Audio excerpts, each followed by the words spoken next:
Yeah. One time for the fan. My voice gone, but we lit. Eating W's. Eating them dubs. How's it feel, Falcons fans, to eat a dub? We got so much to talk about tonight on One Time for the Fan. Let's start the show.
Dubs. Big dubs. Big dubs. Big dub Monday. Victory We're going to Monday call these feels good. big dub Mondays. Big dubs in the house. One time for the fan. You know, we back. We talking Falcons football every Sunday, every Wednesday at 8 p.m. But it's a Monday, Victory Monday, little pop-up show, I guess, or the substitute show for last night. Because I was in Seattle, so I was on the way back. Didn't want to do the show. Had a lot of stuff to do out there. That's why I'm trying to get my voice back too as well. I had to teach the Seahawks fans how to yell and scream and get loud. But Bodie, what's up, man? How you doing on this Victory Monday? How was your weekend? Did you finish trimming the hedges with the scissors? Give me some information what you got. Sheesh, man. I mean, we all know you went out there to Seattle to do rain research. You know what I'm saying? I mean, I don't know. That might be a compliment, but yeah, I'm great. I'm doing good. I'm doing good, man. Shoot, I always get after a dub. Gosh, Yo, it's a dub. Feels good. Shout out to the Rise Up Tour. Everybody tuning in from the Rise Up Tour. All the new members of the Rise Up Tour that we just added like in the past 72 hours. Shit is crazy. Everybody traveled out to the game. We had a good time. Yes, I was in Seattle. And I'll get to that just shortly. You know, I got to get to the chat. You know, we go straight to the chat. Hit that like button, hit that share button. We 2 subscribers away from 200. 2 subscribers away from 200. So please hit that like button, hit that share button, hit that subscribe button. One time for the fan. Every Wednesday, every Sunday, but a pop-up show today on Monday for Victory Monday. We're gonna get right to it, man. Ice Cold Wolf is up in the chat. Yo. Peace and blessings to Ice Cold. Stay Wolf. representing. Shout out Ice Cold. Shout out to Ice Cold. Deshaun Coswell's in the chat. What's Shout up, out guys? to Falcons Deshaun. won. Whoop! There it is. Yeet. Gotta get some. You already know what it is. You already know what it is. Shout out to everybody checking in. Thea's checking in. One time for the fan, one time for the Falcons. Yes, we was out there in Seattle. Time. Big I'll one. show y'all some pictures. We'll get to Bubba that shortly. Gump, what's cracking? Bubba Gump is in the building. What up? Bubba Gump. Stevie Carrega. Met Stevie last week in LA. Changed his Facebook profile. Look, that's the LA pic right there. Yeah, shout out to Stevie Carrega. Justin Newman. Shout out to Justin Newman in the chat. Oh, yeah. Justin, the chat is jumping. Matthew Bass is in the chat. Welcome home. Blessings to you, sir. I am back. It hurts to talk to sometimes because I was going hard against some Seahawks fans. I was like, oh, you want to get loud on third down? Let me show you how to get loud on second down, motherfucker. Rise up with the win. You already know what it is. Dan is in the chat. He said, let's go. Dang, chat jumping. Philip is in the chat. Rise up. We need to minimize the Clowns running game, and we win. Let's go. Let's go. 2-2 going into the Bucks. That's how you feel? That's how you feel? That's how I feel. Big Dub Mondays. The Dubs Big are Dub out. Mondays. The Dubs are out. I'm telling you. One time for the fan.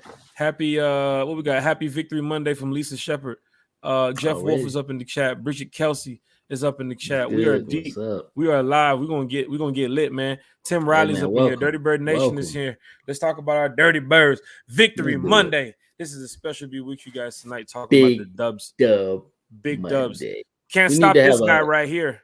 ran into him in Seattle. Yeah. LaMarcus, that's a diehard right there. That's Dope. a diehard. Dope. Got that man on camera dancing to a Return of the Mac. Return of the Mac. Man came down 2nd Street doing the damn Eddie Grant dance, or whatever that shit was. Cranking it. Lorenzo Leon was in the chat. How about them dirty birds? I cranking that shit. Dirty birds. Yeah, hey, hold yourself now. I mean, gonna be out here looking crazy. Shook. What's good, man? Shook, man. We was riding around them scooters around downtown Seattle, man. We was tearing up them damn streets. Scooter gang is in the building. Harold Pooh, hashtag. He said, today's my birthday. Rise up. Happy birthday. Yeah, Harold Big Dub Monday. I'm gonna get that button. It's gonna be like, I'm gonna hit that button. It's gonna say Big Dub Monday. I'm gonna get that shit. But you're getting ready to go up real soon, Falcon fans. Real soon. So before we get to the game, we gotta talk about some more things, man. I mean, one time for the fan, we told y'all this back during the summer when we did the shows. We told y'all this back during the spring. We're gonna be there. One time for the fan is going to be at the home games. We're going to be at the away games. And last week I was in LA. So it was Atlanta to San Diego to LA, LA to Atlanta, Atlanta to Seattle, Seattle back to Atlanta. So when I talk about I'm tired, jet lag, and working between two as well, because I'm still gonna work, take care of the fam too as well. And I got my esports shit coming up. So I'm talking about when traveling comes up for these Falcons, this is some diehard shit, bro. Hey. But Seattle, Bodie, have you ever been to Seattle? Never been. Never been to Seattle. I've been to California, but not to Seattle. No. Not Falcon fans, it was my first time in Seattle, Washington. And I must say, as a tourist, as somebody who's visiting these places for the first time, it was a warm welcome. We didn't get no rude, disrespectful fans. We didn't get any disrespectful or negative environments that we were in downtown Seattle. Every place we went to treated us like we were locals. And shout out to everybody we met from Pike Place Market down to Pike Place Chowder, down to Still Liquor, to Flat Stick Pub. Everybody we talked to, everybody we ran into. I gave out all my one time for the fan cards, bro. I gave everything out. Again. Bro, I'm running through it here, bro. Running through Second straight week. But shout out to everybody, all the Falcon fans, the Rise Up Tour, every fan that I talked to, that I met, that who I didn't meet, who went out to Seattle. That's a long trip. Ain't no 2-hour trip. That flight was about 5.5. Sheesh. You know, and it'll hit you with some jet lag real quick. Don't forget, I just said Atlanta to San Diego to LA, LA back to Atlanta, Atlanta back to Seattle. While some fans stayed on the West Coast. Shout out to you fans that stayed on the West Coast and then went out from LA to Seattle. Next time that shit happens, I might have to do that. Though I got the family, family come first. You know what I'm saying? So gotta do what I gotta do. But shout out to Anthony White. He's in the chat. So wish I could have met you in Seattle, Jack Spade. It's all good. Glad for the Falcons get the win. Yeah, bro, you hit me up. We was at Still Liquor. We was walking through Pike Market. You probably seen us. We were riding around the scooters everywhere, bro. Cling, cling, cling, cling. That's all you heard. Scooter gang. Cling, cling. We were killing that shit, bro. Gang. It's like 6 of us riding the scooters. Because don't forget, Seattle's on that west, bro. Them hills like this, bro. You want to walk up this boating? Them hills like this. Hey, that shit. And look, that's crazy. The first hill. That's the bottom of the hill. Then you go like this. Then you go up the next hill. Oh, damn. And you got to get from the pier to fucking 5th Street. You better get on the goddamn scooter or catch your Uber. Boy. What? The only way. I can only imagine.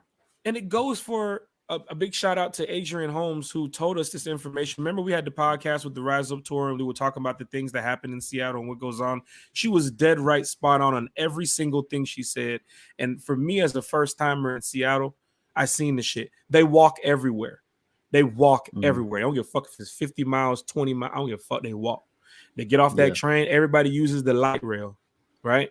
They use the train. It's like their MARTA system. Parking is crazy downtown. It's hard to tailgate because everything's in like the city. The stadium's right there next to in the city. It's kind of like the Mercedes-Benz, but it's bigger, buildings with no parking garages. It's all street parking, so you can't really tailgate out there. So everybody just goes to like bars and little lounges before the game starts. But let me tell you something. When I talk about the Seahawks, man, they show up. They're in their goddamn seats about an hour before kickoff. Falcon fans, listen to me. They were in their seats about an hour before kickoff. And all they got to do is raise that banner that says 12 on it, and everybody just goes fucking crazy. You talking about one of the loudest stadiums in the NFL? I experienced that. And that's why my voice is gone. I was giving it my all against the motherfucking Seahawks fans, which I must say I respect. They were cool. They were passionate. They're diehard fans. They didn't give me no trouble. You talk smack, I talk smack. Hell, we shaking hands at the end. And that's what you want when you go to some of these games, Falcon fans. You want same thing as the Rams fans last week. All them videos with Rams fans fighting. I didn't see none of that shit. Everybody around us was just like, we didn't even know it was a football game today, dog. People were just so cool. Seattle folks were just so cool. They're so chill. You know what I'm saying? They got a lot of stuff going on outside of the Seahawks. But when the Seahawks play, or Saturday night when Washington played Stanford, oh, man. Oh, my gosh. And we're going to get to all this, man. The Rise Up Tour for what they did, putting on the events. Adrian Holmes putting on the events out there in Seattle, the ambassador for the Rise Up Tour, because she lives in Seattle. Big shout out to her and everybody she worked with to put this stuff on. Bro, we had a scavenger hunt. Oh, man. We had a scavenger hunt Saturday morning. You won that shit, right? Me and my boy Michael won it. So it's a paper. I wish I had the paper. It was 10 different things on the list of what to go do around Pike Place Market. You had to go around and take a picture of this. You had to take a selfie of this. You had to go grab a sample of this. Pike Place Market is big as hell. It's about 4 different stories and then 4 different levels. And then you got the pier. This is Seattle by the wharf. This is pretty big. And this is where they toss the fish. Remember they tossed the fish, the fucking fish toss and shit? That's all that right there. So then we have to go take, the first one said, get a selfie or get a picture of the fisherman tossing the fish in Pike Place Market. So that was the first one. The fifth or sixth one was like, go take a picture in the Rose Garden, which then you don't know where the fuck the Rose Garden is. So now you Googling, where's the Rose Garden in Pike Place? And it's giving you directions, but you're like, on some Amazing Race type shit, bro. You're looking around like, hey, let me talk to you. Hey, where is this? Where is this? Just so you can win. And, I want to sign football from the Falcons, So Adrian had her rep send out some gifts. I think my boy Michael won a glass like this, a drinking glass with a T-shirt. So the Rise Up Tour, man, I'm telling you, they put on these events, man. They're out there having a good time. As you can see, Justin Newman said he missed it. We say he's going to Tampa. Archangel's up in here. Could you hear yourself against the 12th man? No. I'm sure not. Falcon fans, let me tell you something. It was loud as hell in there. It was loud. And they're loud because when you look at the city and look at what they got going on, them folks, nobody was on their phone. Look at me, Falcon fans. Different. Nobody was on their phone. That's some different fandom. When I tell you some of the stuff that they did to get the crowd loud in that stadium, and Falcon fans, if y'all were there, y'all can agree or disagree. They get loud in that mother. They get loud.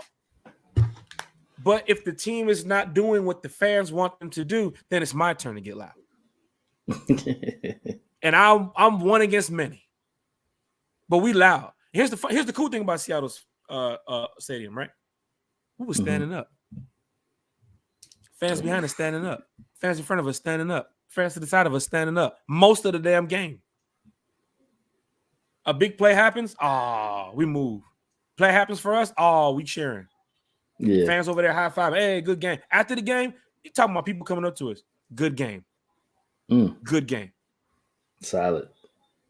You're a good fan, man. Hey, how often do you guys do this? Wow, you guys are doing this all the time? Wow. These are Seahawk fans, man. So shout out to them. I ain't got no hate. It's all love. When I'm a diehard, and I seen 60-some thousand other diehards in that stadium that day. I seen them, and that's why they're one of the loudest stadiums in the NFL.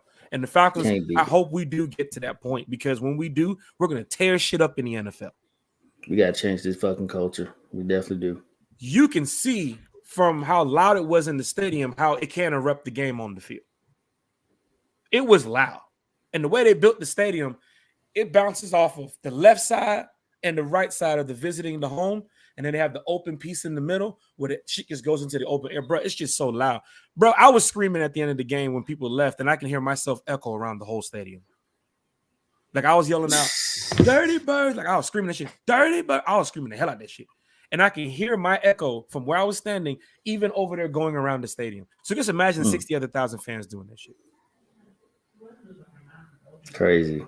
One time for the Falcon fans, you got to get off your phones and get loud. Let me tell you something about these folks. And then let me tell you something. They weren't even drunk like that. So don't give me that alcohol business, and don't give me that we got to be winning business. Because they were 1-1. Yeah. So Falcon fans, show up and get loud, man. They were banging on the seats. You know what I mean? They got down. I saw the damn hawk fly by. I said, what the so was that a hawk? They different, man. The Seahawk flies by twice a game. Said, one time for the Falcon fans, y'all just gotta get loud. That's all it is. Just get loud. You create a hostile environment. And talking to them Seahawk fans, them is diehard Seahawk fans. Hardcore 12 tattoos, 12 everything. You should see how they dress up. It look like goddamn Game of Thrones out there for a second. So the situation with the drone, we're sitting there and we see the referee says everybody off the field. And it's like a 5-minute break. And players are sitting there like, what's going on? What's going on? And the dude next to us works for flight control in Seattle. And he went into his phone. He said, there's a drone. This is before I even went on Twitter and noticed what the fuck was going on. He said, there's a drone flying around the stadium. Right. So, of course, that's, security procedure. And they didn't want nobody to get hurt. So they stopped it. I don't know if they found it. I don't know what happened. But yeah, it's crazy because you see the momentum. We're driving. And then the stop. And then what happens 2 plays later? We fucking fumble. Yeah. One time for the fan. Momentum killer. Big momentum killer. One time for the fan. We'll get to everything now. Me and Joy should have won. Yeah, we ran past them. So here's what happened. Damn. First of all, I gave out that third clue. I hit Joy. Joy's talking about where this is. I said, you close. I said, you hot. I said, you hot right now. You hot. Down that alley, you're gonna be cold, but in this area, you hot. She looking around like, where is it at? I said, I ain't gonna give it away. But then when we both finish at the same time, they're walking up like this, going to meet back at the final destination, and me and Mike run right past them because we seen them. We're walking behind them, so we said, "Fuck." Damn. Ran right past them, ran to the front, checked in right there, like Amazing Race. Like we're first. We were here. Had everything taken care of. And we had the bonus. So if you count up the points, we had the bonus. And the bonus was to go get some oyster crackers from Pike Place Chowder. And the line to Pike Place Chowder, it's like Chick-fil-A. You feel well, that's good. Yeah, I mean, it's bad because it's long, but it's good because Chick-fil-A get your ass out of there. They get you out of there. So how do we get the oyster crackers? My boy Mike cuts in line with the paper. Starts talking to everybody. Hey, y'all, we doing a scavenger hunt. We need to get some oyster crackers. Can't we just cut in line and just grab some? The dude was like, scavenger hunt? Fuck yeah. Right here and get some crackers. Like, okay. Just jump right in line. Like, bro, it was like 50, 60 people, bro. In line. Nice. They're nice. The other one was to get a receipt from the original Starbucks coffee shop. Was to get a paper receipt from the original Starbucks. Because out there in Seattle, it's the original Starbucks out there, the big factory with it's like the line is crazy. It's around the corner. So just to get that paper copy, how hard do you think that is? So the scavenger hunt was fun, bro. You feel me? That's fun. That's what's up. I want to let y'all ass jump me in line though. I need my food. Y'all tripping. We're gonna get to some Falcons football in just a second, but before we do, right? we having a good time. We do the restaurants, we do all the sightseeing, but then it gets ready for that point where you gotta get ready for game day, right? Yeah. And of course, for game day, adding another stadium to the list. You see that? I see. Let me see if I can get That shit is Marcus nice. Boyd's comment. Y'all see that right there? That shit tough. Another stadium added to the list. Lumen Field has now been added to my list. And of course, y'all see that little thing right there above my the N and the S on the Falcons? Y'all see that? Yeah. That right there gives you access to do this. Right there. 2 for 2. 2 for 2. Pre-game access, and then being down there on the field, you run into a lot of people, you run into a lot of players. Of course, you talk to, a lot of folks. But then you get a chance to meet people who's been on the show before. Special guests. Shout out to Myles Garrett, man. Wow, look at Myles Garrett. Fox 5 Atlanta, super producer. He's a lot for Fox 5, and they have a great person over there working with them. And I seen him post, I sent him a text. I was like, yo, I'm down here on the other end. Myles like, I'm on the way. Literally 2 seconds later, he said, I'm on the way. Yeah. Came over there, we chopped it up, we talked Falcons football for a little bit. And it was just a good feeling to just be in that field, to be in that role as a podcaster, covering the Falcons, to be so close. The Rams game last week, I was right there too as well. The Seattle game, same thing. Just to be so close, just to get a better understanding of their workouts and their warm-ups before the game, their mindset, Grady having the headphones on, and what zone is he in before he goes and gets fucking 2 sacks out there in the game. 2 sacks, 2 more. You know what I'm saying? Like, you got to look at the players before the game when they're doing their stretching and their warm-ups and stuff when you're out there on that level. And I'm like, man, this is a win today. This is a win. I can feel it. There's no rain. There hasn't been no rain in 4 days, and then it's getting ready to rain this week. The skies were open for the Falcons to win. It was birds on birds. But here's another thing, too. I ran into a lot of Montana State fans. That's dope. And you know who played for Montana State. Yeah. Mr. Troy Anderson, who's been getting some heavy reps right now. And I had working his way. He's working his way. He's doing great. Not great to say he's a GOAT. Great to say he's fitting into what he needs to be doing as a rookie. You understand? He doesn't get an F grade or a D grade. Right now, I got him at like a C+. He's going to work his way up and start getting more active. But you've seen some situations yesterday where, he had some opportunities. He was right there again. And, I hate saying that. You're right there. You missed the opportunity. And all it takes is just one more second. One more second, you could have had the sack. One more second, you could have had the pass deflection. But you see it and you're like, or at least you're there on the ball. You're not fucking 50 yards away from the ball running toward it. You covered your assignment. You did your job, but you was 1 second away from making a play.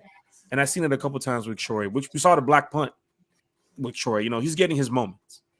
But to see him get active already in 3 games in the NFL, that's your what? Your 4th rounder? No, Troy was second. Second rounder. Second round. Second rounder. Early. No. Yes. Troy Anderson was second round. I know this to be true, sir. Yeah. That's right. That's right. We picked his ass early because if we didn't, his ass was getting scooped up by somebody. A lot of information I got here, and I did the rookie report too, so I apologize, folks. But meeting the Montana State fans right here, their son played with Troy at Montana State. Their son still plays at Montana State. And this is where the shout out to Ryan and Ryan Catcast comes in, because Ryan and Ryan, they know y'all.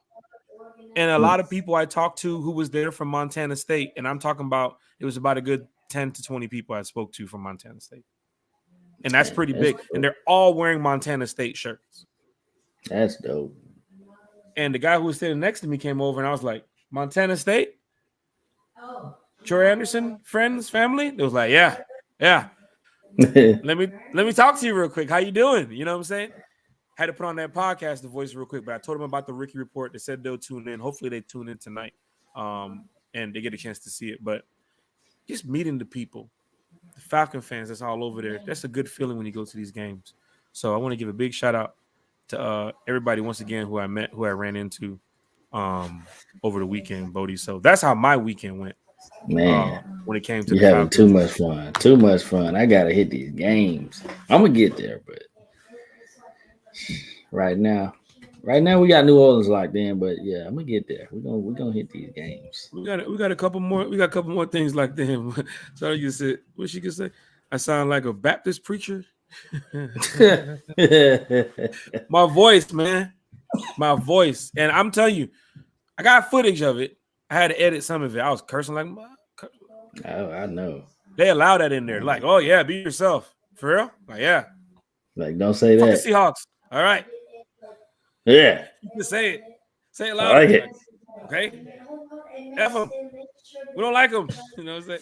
At least you be yourself in there. So security wasn't coming around tripping. Police wasn't tripping. Everybody's having a good time. And even for the Seahawks fans after the game, Bodie, they walked up and they said, "Thank you for helping us with the draft." There you go. Some of them said, "Thank you for helping us with the draft." Big numbers from Georgia fan base out there.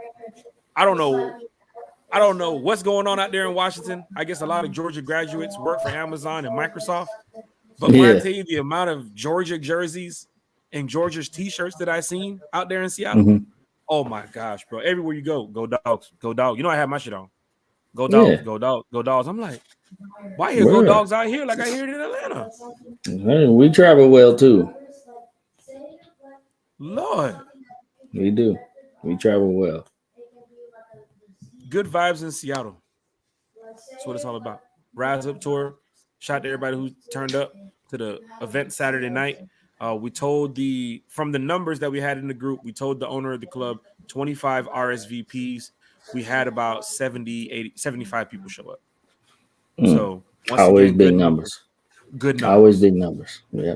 The bartender, it was one bartender when we first joined in there, when we first got in, and it was about 8 of us.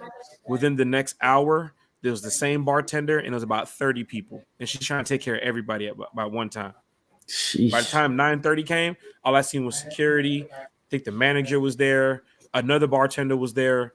They weren't playing. We had over 50 people at that time. And the party was from 7 to 10. And at 10:30, we're still in there. 11 o'clock, we're still in there.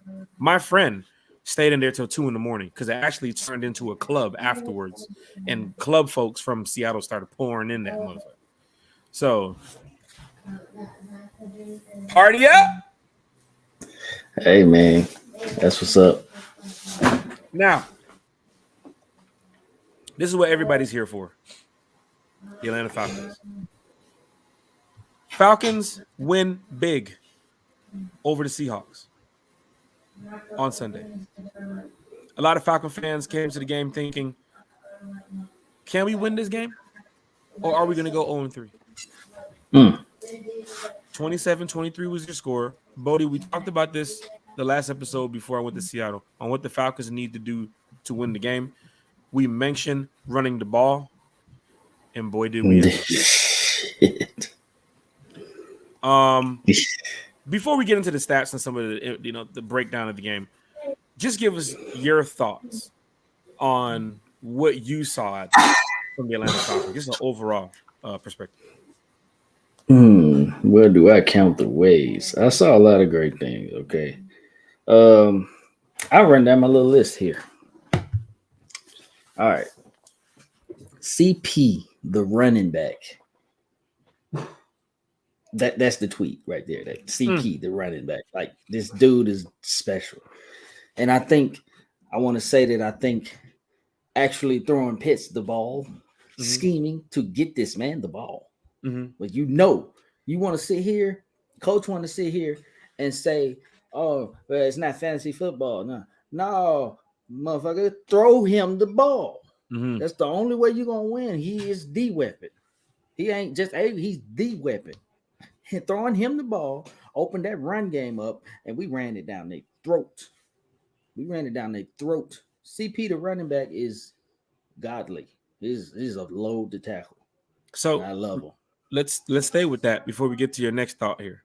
CP, 17 carries, 141 yards, 1 TD, 40-yard long run and jumping over defenders, trucking people, running people, outrunning people. elusiveness, just change of direction. He is the total package. Falcon fans, what do y'all think about CP in the chat? What do y'all think about the performance from CP on Sunday? I believe he is now second or third rushing. He's second rushing in the league right now. Number 2, Nick Chubb's number 1. Go dog. He is Nick Chubb. Number 2, CP. Falcon fans that's in here watching, please chime in on your thoughts about Cordell Patterson. We saw what happened week 1 against the Saints, how he put up a $120. And we mentioned it. You got to go back on the ground. You got to go back on the ground. Week 2 against the Rams, he couldn't get active. He couldn't get after it. Week 3, we mentioned it on the podcast last week. You have to get the run game going because you want to get Seattle's defense, off balance. And you got to get the run game going. You got to get it going early. And they did with CP. But 17 carries for 141, not 33 carries for 141 or 30 carries, 17 carries for 141, averaging 8.3 yards a carry. Kyle Pitts, 5 for 87. They got him active. He probably could have had maybe a $120, $130 with the damn first touch. With the first touch. Bro, Falcons. 5 for 87. No TDs for Kyle Pitts. Targets was 8. But our guy that we talked about since the beginning of the year once he was drafted, Drake London, 3 for 54, 1 TD. The touchdown grab alone, Falcon fans, should let you know that this kid came to play. And he is pure talent. Last week's touchdown grab against the Rams, the 2-point conversion, but you saw it yesterday. The kid came to play. What did he do? The inside slant, broke off, boom, caught it. First guy, get off me. Second guy, stiff arm as I'm backpedaling into the end zone. I like how I got a frame right there. I went straight Drake London on that. You seen that? Congratulations. And he wasn't flashy with the touchdown celebration with all the, he was just, let's go team. Let's work. Yeah, he just hyped. And Pitts came and hyped him up some more. It's dope.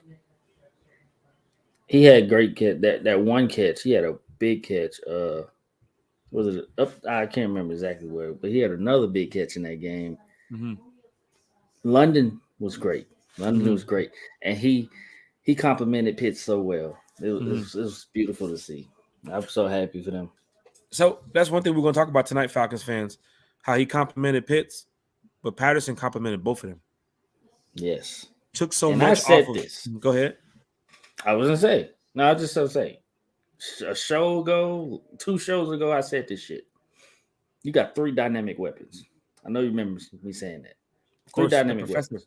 Get these. With the ball, spread it out. Yeah. Get these cats the ball. So, and they did well. And that opened up the run game, if you ask me. Cordell Patterson, 17 for 141, 1 TD. Kyle Pitts, 5 for 87, no TDs.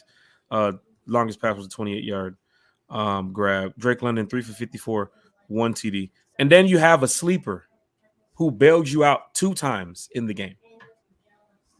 We call him OZ. A good old lemonade. 2 for 49. When you're sitting there, Falcon fans, watching 3rd and 18, go back and watch the play. None of y'all had OZ in y'all minds to say he's going to go up there and catch a 19-yard catch. Yeah. OZ or a 21-yard catch. OZ ran one of the cleanest routes, I must say. And I was right there on the 50-yard line. So I'm looking at OZ run the route in front of me. And I'm watching saying, Mariota holding. He's holding. And he's sitting there waiting for OZ to break off of this route. Yep. And when Mariota threw that pass, I looked at OZ. I said, holy shit, OZ's going to catch this ball. Sure enough, he did. Falcon fans. And, I want to get hyped, but my voice, I'm telling you, man, I'm trying to battle back. And it hurts sometimes to talk, man. Like, I was going hard at the Seahawks fans. But I'll be good for Sunday against the Browns. I'll be good. To see OZ make that catch to extend the drive, I believe we scored off that drive too as well. That was something great to see. Because these are players that's fighting for it on 3rd and 18, Falcon fans. A lot of times, most people don't have a special play drawn up for 3rd and 18. It's not that easy to get a 3rd and 18. I mean, it's not a 2nd and 1 here. 3rd and 18, and when you seen from Seattle's defense, they were playing the line. Oh yeah, they were playing the line because they figured, hey, shit, Mariota launches this ball, anything underneath, we're going to get after it and we'll make the tackle. Anything over, we'll pick it because Mariota will probably be inaccurate as the Seahawks. Yeah, that's what they're thinking. Seahawks will be thinking, yeah, he's inaccurate. He's going to throw it over. It's 18 yards. He's probably going to go for 23. Watch this shit. But OZ ran one of the cleanest routes I've seen OZ run. Wow. He had 2 good. He only had 2 catches, but both of them were great. We're spectacular. We're both spectacular. And you seen the first week against the Aints when he made the catch and he fumbled. I mean, that was a beautiful catch, and he had the yards at the catch. He was going to eat. He was getting ready to eat before he fumbled. He's about to eat. Yeah, absolutely. Bryan Edwards. We were really hyped about Bryan Edwards. We're not going to really speak much about him tonight, but Darby got the spot on Sunday. I don't know where this is going to lead to. I thought Bryan Edwards was going to be more of that role. I've seen a lot of Cordell Hodge out there. A lot of Parker Hesse too as well. They brought Parker Hesse into a lot of packages. But Jared Bernhardt was even out there in some packages. So I don't know what the situation was with Bryan Edwards. I'll hopefully find out more and let y'all know by Wednesday. But it's looking like your 3 dynamic weapons and then your sleeper, OZ. You got 4 pieces right now to the offense. That's something, if you can make this work and make this come together, you've already scored 25 points 3 games in a row. Thank you. 25 points 3 games in a row, Bodie. Many teams can't say they've done that. Falcons, very few. A lot of these teams that we're about to play coming up in these next few weeks are going to have to say, we have to score 20 points or more to beat this team. This is not going to be a 10-7 game. Absolutely. So that lets you know that other teams are looking at the Falcons as what we see on paper ain't nothing like what we finna see on the field. They're going to come out there and compete. They're going to come out there and fight. That is the word this season, Falcon fans. Fight. Remember back in the days, it was brotherhood and fast and physical. Oh, shit. The word for this year is fight. Because every game, we honestly could have had the Seahawks 24-13 if the defense would have played just a little bit better. The touchdown to Metcalf, I don't think should have never happened. The ball was placed nice where Metcalf can catch it, but it was a double coverage. I mean, somebody got to go over there and make the play. Especially with DK Metcalf launching up like that. Man, you can't. Somebody got to go over there and make the play, man. I know touchdowns happen, but this is Geno Smith, for God's sakes. And for 3 quarters, we were leading up to it like, I can't believe this guy, fucking Geno Smith, is out here doing this shit. Apart. Yeah. Crazy. 32 for 44, 325 yards for Geno. 32 for 44, 325 yards, 2 touchdowns and a pick for Geno. That's too much for Geno. You got Jacoby Brissett next week and Nick Chubb. And Geno Smith just went 32 for 44 for 325 yards in a win for the Falcons. I like how the defense stepped up. Offense does take his defense wins games. Shout out to Richie Grant. Shout out to Grady Jarrett. Every player that was out there on that field Sunday, shout out to y'all because y'all fought hard for that win. But there's some players that we're going to give out the game ball to later. Oh, man, I got a couple names here that's going to get a game ball. But Bodie, looking at the game, Seahawk fans were telling me it's a game between 2 teams with no defense. Back and forth, back and forth, back and forth. One stop leads to a touchdown. The next stop leads to another touchdown. You're sitting here like, Jesus Christ. Yeah. At one point, I'm watching it like, okay, Falcons got the lead. All right, cool, we got the lead. Next thing you know, Seattle ties it up. Then Seattle takes the lead. What the fuck? Mariota throws the pick going into the half. What the hell? What the hell? Yep. Which coach then said he got too cute. He won't do it again. Shout out, Yeah, coach. I thought the same thing. I'm like, what the hell are you doing? Down Why? 3. Go take a knee. Take a damn knee and go in a half. That was stupid. Going to the chat here before we get up on the final breakdown here. The Falcons, Seahawks, everybody that's tuning in, I really appreciate it. Bodie really appreciated it. One time for the fan, everybody's out here. I love y'all. It's trying to get this voice good. I got the lemon water. CP is the ultimate bat, says Steve. Yes. Going to Matthew Bass, picking up from where he left off last year, and some. Absolutely. And more. He's playing exclusive running back. This shit is great to see. I love it. Glenn Linscomb said he is him. He's the GOAT. That's why I got his jersey. He is a monster with the run game. Once you see the end zone, there's no stopping him. Tyler could have had an end zone play. Then it was a fumble. The way that defense was set up, if you go back and look at it, Mariota was going to score or Tyler was going to get about 15, 20 yards. Because the way the defense opened up, it was like, we don't know what we're doing, so we're going to clam down. And Mariota could have took the hand off and went over here with the RPO wide open. Tyler Algier would have went right, probably hit the I think it was the B or the C gap. He would have went up the field. He would have been fucking gone. Yeah. Love Tyler, too, as a runner. I just want to throw that in there. He falls forward. So, I love Tyler. Tyler Algier, 6 for 25. He hasn't got going yet, but he's getting some carries, getting some reps, he's getting some snaps. College is different than the NFL, Falcon fans. Yeah. Totally I'm different. not worried about it. Not worried about Tyler one bit. He looked good. Falcon fans, you want to know how some of the Seahawks fans were on Sunday? When Drake made the catch and scored a touchdown, and I was over there yelling, rookie. I had people telling me, hey, what school he went to? He went to USC. Oh, he's pretty good. Mm-hmm. Hey, is that the kid right there from? Yeah, that's the kid that carved up Notre Dame. I'm hearing people say this shit. Then the lady behind me, who's your quarterback? I said Marcus Mariota, and the dude next to me, the dude behind me, he said, "Oh yeah, he's gonna definitely be extending the play against our defense this today." Absolutely. The fan behind me knew that there's no more Matt Ryan and that Mariota will be extending the play.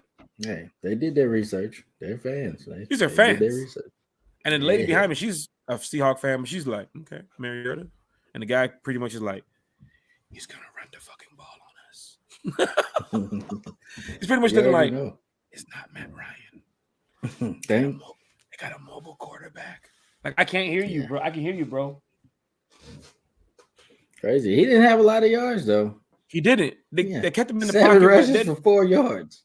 Seattle kept him at bay, which is why Falcon fans saying, "We got to get him out of here. Got to get him out of here. He's gone." He's the quarterback that still helped the offense put up 25 points plus all 3 games, and he put you in a position to win the game, all 3 games. Yeah, we didn't play no poo-poo teams all these 3 games either. At least we played the champs. Well, the Aints, they trash. They trash now. We see that now. They're trash. And Seattle, who was probably in our tier of team. 26-10 Falcons, who was playing the Aints back week 1. That's Mariota.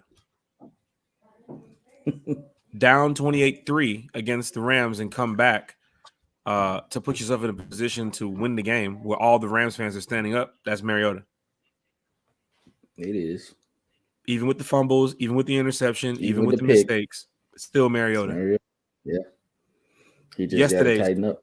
Yesterday, 27 points. I know Pitts, Patterson, London, Algier, everybody who contributed, but Mariota is the only quarterback I see here on the track. So all I know is, go ahead, buddy. I said all I know is throw Pitts ball, win game. Yeah. First play of the game, they went to Pitts. Coach. First play of the game, they went to Pitts. They know what they're doing. First play, they wanted to make a statement. Throw Pitts ball, win game. Period. Joseph Avery, good to have you back. We played well on both sides of the ball. The D shut them down in the second half. That's what I want to see. Getting used to Coach P's system. I give an A for both sides of the ball. Go Falcons. Rise up, Joseph Avery. Absolutely, Matthew Bass, balancing pass and run, made a well-oiled machine, getting Pitts involved made a big difference for all. You are definitely right about that, Matthew Man, Bass. oh man. Lisa Shepard, somebody said, find you somebody that looks at you the way Pitts looks at London. I saw that. Gosh. I saw her. I saw that post. I saw that exact post. Did you see the tweet that somebody said Pitt scores in London, London scores in America? See that one? I didn't see that one. That was a good one. I didn't see that one. You can expect Marcus to keep going to OZ. So that's your loves sleeper. OZ. He loves OZ. Go back, Falcon fans, and listen to our training camp report when we went to training camp. I mentioned it that him and OZ was still working after practice. Yeah, I mentioned OZ a lot. He was working with OZ a few times after practice, also one-on-ones like route running, deep ball. I said it on the podcast. But OZ had to stay on top of his shit because we brought in a lot of receivers and he didn't want his fucking job to be took. Fought hard, got the position, and he's showing out. And that goes to now coaching.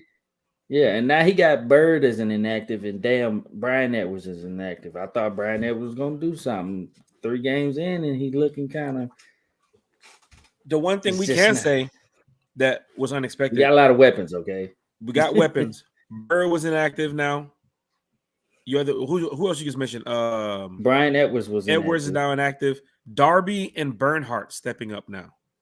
Crazy. We didn't spend too much time on those guys during the summer, but week 3 now we're mentioning Bernhardt and Darby's name. You feel what I'm saying? On the 52. Put it on the t-shirt, Lisa. Exactly. Hey. You know that's the slogan around here. We got some weapons. I understand they're not these, big GOAT receivers that you want, but they made the team for a reason. And we seen why Jared Bernhardt made the team. We seen why the Falcons want Frank Darby around. We seen why OZ is up there. Mm-hmm. Come on, Falcon fans. We have a lot to lean on. Lisa Shepard said, put that on a t-shirt. Fight is the key word for the t-shirt. Yeah. Because they already got us back against the wall. 2 wins this season, 4 wins from Vegas, rebuilding team. Man. They don't have no faith in Mariota. They don't got no faith in the rookie receiver or run defense, running the ball. They got our backs against the wall already. So weren't we a damn fight. Weren't we a damn underdog in this game? Yeah. I mean, I didn't even know. I was just guessing. Yeah. That's some bullshit. See, they hate us. One time for the fan. I ask y'all every week, y'all still believing in Dean Pease defense? I should have put the picture. I should have put the picture from last week. This Dean Pease. I know, right? Yes. One thing you got to look at, Falcon fans. I know we're 1-2. Agree or disagree? Bring it to the chat right now. I see everybody else in the chat. We're going to get to those comments. The Falcons defense, the first 3 games of the year, has pretty much played a little bit better than what you had all season last year. Yeah, I will say that. We get sacks. You have 7 sacks in 3 games. You have 3 interceptions in 3 games? Yes. You have a game-winning interception. Mm-hmm. You have 2 block punts. Yeah. 1 or 2? 1? It's 1. You have 1 block punt. 1. That was returned. No, that was preseason. The one that we returned for a touchdown. No, Carter returned it for a touchdown. Yeah, that was 1. That was last week. Yeah. Look at the defense, Falcon fans. 7 sacks in the first 3 games. Grady had how many sacks last year? 2? Like 2. How many sacks Grady has now? Damn. 3.5? 3.5. Yep. Look at his technique. Look at the way he's using his new club, his club move. He's just beating defenders, both of them. I'm telling you, he's looking like a problem out there. No, Grady has been a problem. We know Grady has been a big part of our defense. But what I've seen already in the first 3 games, Grady Jarrett going crazy right now. And teams getting ready to go back to the triple team. But you can't triple team Grady every single play. And we've seen that yesterday. Listen, you can't triple team now. We got better pass rushers this year. Yep. You triple team him if you want to. I guarantee you AK going to get there. I guarantee you Lorenzo going to get there. I guarantee you Malone's going to get there. They can't triple team. They better. I mean, I hope they do it. I want to see these other cats eat too. Falcons, Got to get my voice back. Look at yesterday. Look at the sack from Grady Jarrett. Go back and watch the game. Go back and watch the highlights. Look at Grady Jarrett's sack. If Grady doesn't get to Geno, look who's the next guy to get to Geno. It was Arnold Ebiketie. Mm-hmm. Grady beats the first defender with his club move, hits a swim move quickly, gets inside, gets to Geno, while Arnold Ebiketie is taking a guard to doggone. He's dropping the guard off at daycare. Mm-hmm. Yes. He pushes the guard one way, fakes a damn, a little Von Miller move, and then throws the guard into Geno Smith. Same time Grady is making the sack on Geno. So if Geno would have never got sacked by Grady, Arnold is throwing the guard right into Geno, and it would have been a sack. Because the way the line was crushing on Geno, Grady got there first. But go look at who was next right there. Go look at who was a half a second away from getting another sack. The doctor of pass rush. The doctor of the pass rush. He hit the guard with a push. He pushed the guard back. Then hit the guard with come here, motherfucker. And pushed him again, bro, and just threw him right back into Geno. And I'm like, I tagged Kyle J. Andrews on Twitter. Remember Kyle J. Andrews, y'all, from the Rookie Report? When Kyle J. Andrews, he replied. He was like, yes, sir. Look at this picture. See his picture? He said, yes, sir. Everybody we brought on from the Rookie Report is telling the damn truth about the player that we had. D'Angelo Malone. Again, right there. Almost a sack on Geno, but the damn tackle came over and was like, come here. I was sitting there like, oh, fuck, man. D'Angelo almost had another sack. But we get sometimes carried away after these games. We got to do the breakdown, and we're going over certain highlights and certain stats and everything in the chat. But we got to get to, everything we have to talk about tonight. So, Bodie, your thoughts overall on CP, Drake London, and Kyle Pitts. Falcon fans chime in. How good is this trio of Kyle Pitts, Drake London, and Cordell Patterson? Man, I've been preaching it. Like, we are blessed to have a trio of weapons like that. I would say young weapons, but CP, old man like me. Anyway, we were just blessed to have a late laugh. No, I heard it. So this man, anyway, excuse me. We're one of the few teams in the league who got three solid weapons like that. I mean, solid. Two of them babies. Goddamn Pitts 21.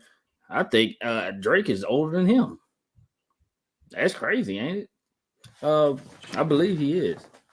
But that trio is there's a reason why we're scoring 25 points a game. Even though Drake, Kyle didn't get a lot of play in the first two. But now that he is, we can guarantee that 25 is going to upheld. We're going to average that. We should average that this year. I mean, that's just a blessing, and then have CP being able to run the ball. They're not throwing CP the ball. They don't need to throw him because he's running back one. Okay. So I get what they're doing now. We got plenty of receivers to throw it to with OZ and Pitts and Drake. So we're good there. I mean, it's just that trio is special. And we got the two receivers with Pitts and Drake. And I don't want to speak in the future, but we get Ridley back. We're looking kind of crazy. We're looking dangerous. I'd say, but we get here. Yeah, I'm just saying. I just wanted to jump in the future real quick, but can't beat that. You can't beat that three. I can't name too many teams who got a three like that. So now, Bodie, you're definitely right about what you just said about CP, Drake London, and Pitts. Cordell Patterson, he is special. And I mean, when it comes to what he can do for the offense, still want to see him play some safety. But when it comes to the offense, now you have your running back who is what? You said Chubb was one, I believe, and Patterson is two. Patterson's two. Pitts is now getting more involved. London is getting active. and Pitts wasn't active in the first 2 games, and you still managed to score 25 points. Plus, is it the coaching? Is it Mariota? Is it the O-line? Is it the offensive? Is it the offensive group just working together as a team to execute? A lot of these plays, a lot of this stuff comes from coaching to me, and how you're getting these players involved. Some of the passes that you gave Drake London were some pretty decent passes, spot on, right on the money. Gave him an opportunity to get some yards at the catch and keep eating.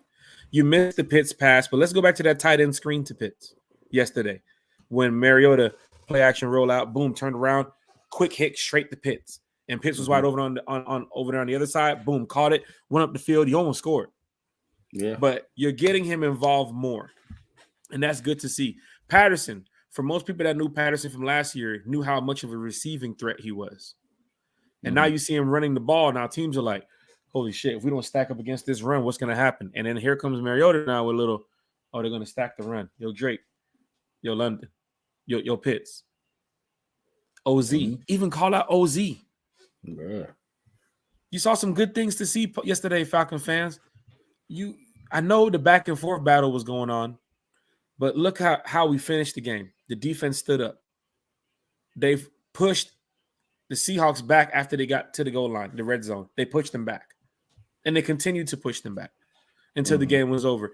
And it got to the point when they got to that 4th and 22. And Falcon fans, I know what you were thinking because I was there at the game too. And I'm thinking, if this 4th and 22, if somehow Geno Smith adds 24 more fucking yards to his damn stat day, I'm going to be pissed in this stadium because I'm already going at it with Seahawk fans, giving it my all, telling them, how we're going to win this game.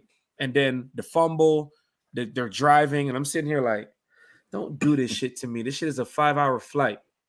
Bro, I was about to lose my shit. Richie Grant seals the deal, but Grady Jarrett was a part of it. Lorenzo Carter was a part of it. Troy Anderson was a part of it. And I know a lot of y'all had a lot to say about Casey Hayward yesterday. But yes, even in that 4th quarter, Casey Hayward was a part of it too as well. So the defense showed up to get a win. The offense showed up to get a win. The team showed up to get a win because the key word this year for the Falcons is to fight. And that's what we saw yesterday was a team that wanted to fight. Even when they were losing, they found a way to manage to get plays to extend the drive. I know Mariota tried so hard with the RPO and it wasn't working, but Patterson will pick up for you. Little small gains that you were using to pick up the little first down yards, the passes to Drake London, the passes to OZ to keep it going. You scored 27 points yesterday. Yeah. To me, even with the sacks, I know there was a lot of mistakes. Mariota got sacked a couple times. He got rocked too. The one play off the edge when nobody's seen the cornerback come off the edge and just blindside Mariota. That goes for your RPOs. Mariota's back is turned. By the time he turns around, there's somebody there in his face. And you noticed this is something that the Falcons are going to have to fix. By the second half, Seattle was getting real caught on to that RPO shit. Yeah. And they were watching it. Even the damn play action rollouts, the spin arounds, they were like, nah. We keeping the motherfucker right here at bay just in case you think you finna spin around and run for 20 yards. There was one play, Mariota hit it. It was an RPO, calls height. He does it. Boom. He turns around. He just grabs the ball and just tucks and runs. And if that was the play, he didn't get no yards. So it looked like it might have been a broken play. But when I seen it, Seattle's defender was sitting there like, I ain't moving until you fucking pick up that ball to throw it. Yeah. The dude was right there on the edge like, I ain't moving. I'm not going nowhere. Because you finna do the RPO, then you finna roll around and come right back to me. And the dude was just sitting there like, nah, I'm finna wait for you. He chased Mariota to the edge and pushed Mariota out of bounds. Another thing, the referees, they extended the play a couple times that did help the Falcons score. The unnecessary hit out of bounds on Mariota extended the drive. Yep. The holding call on the defense 2 times on that drive that we scored with when Mariota dove in on the first drive when they tried to say it wasn't a touchdown. That helped extend the drive. So shout out to those refs. Those are Seattle mistakes. And they made mistakes and good. They helped us. Yeah. And like you said, the fight. Not only the fight, but the fucking finish. Yeah.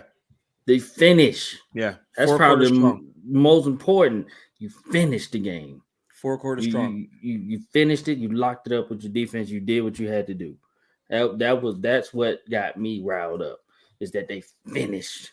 My thing is Atlanta showed in 2 of these games that their defense is being able to hold up.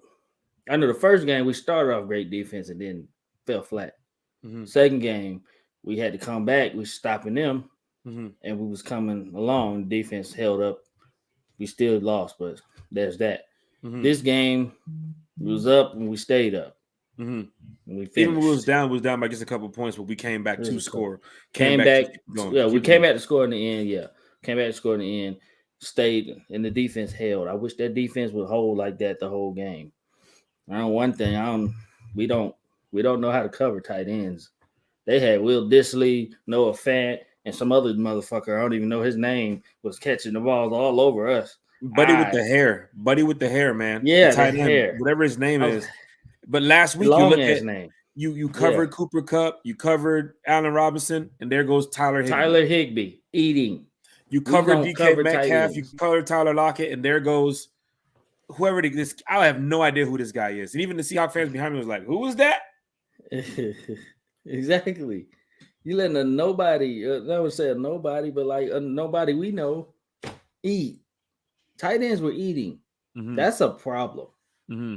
That's a major problem. But they'll get back to the film. I know they see this shit. I'm sure they do. And the Falcons have a really good coaching staff, and they'll get back to work this week to get ready for the Browns. We'll talk about that in just a minute. We're getting ready to wrap it up here. Going over the defense, Rashard Evans, 12 total tackles, 9 solo, 1 tackle for loss. Mekhi Walker, 8 solo. Richie Grant, 6. And, of course, he had the pick to seal the game. Casey Hayward, 6 tackles. A.J. Terrell, 6 tackles. Grady with 4 and a sack. 3 tackles for loss for Grady. Grady's playing out a Pro Bowl year right now within 3 games. He needs to make the Pro Bowl, even though it eliminated it. But, yeah. Holy shit. I totally forgot. They just did that bullshit with the damn Pro Bowl where now they're going to do the skills challenge now instead of doing. They're still going to call you a Pro Bowl player, I think, but it's not the game. The game doesn't exist anymore. Well, Grady won't be able to play because we're going to the Super Bowl. So, thank you very much.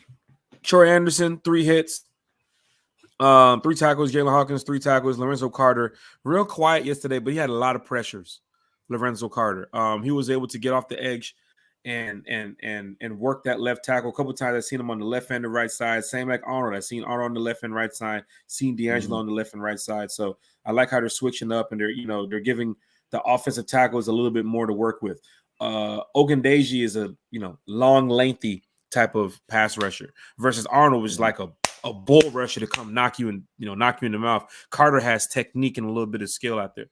You can see the type of his art, his form of what he does. Different types. I like it. Yeah.